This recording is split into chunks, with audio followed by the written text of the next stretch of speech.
Hello everyone, welcome to the New Normal Learning Channel.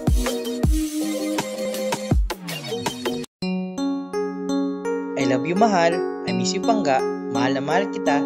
Ito ang mga salitang ating nadidinig tuwing Valentine's Day. Dahil ngayong araw ng mga puso, love is on the air. Ang araw ng mga puso o Valentine's Day ay ang pagdiriwang ng kapistahan ni San Valentino na ginaganap tuwing ika-14 ng Pebrero.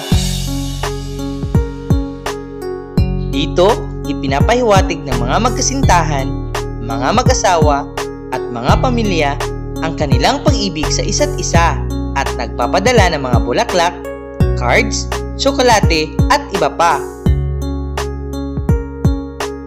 Si San Valentino, ayon sa Katolisismo, ang siyang patron ng mga magkasintahan.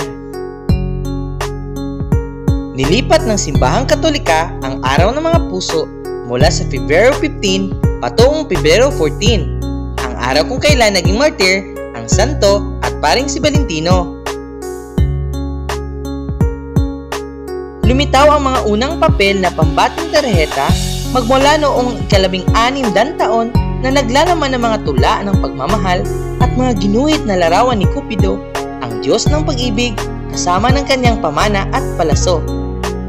Tunghayan ang mga piling tula ng pag-ibig.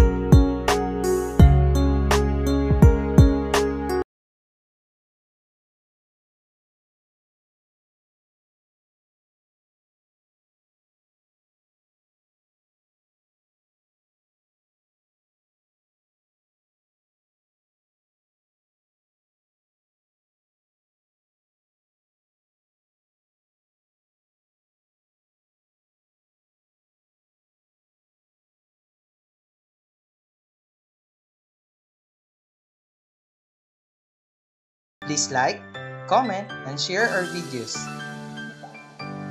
Don't forget to subscribe and click the notification bell for more videos.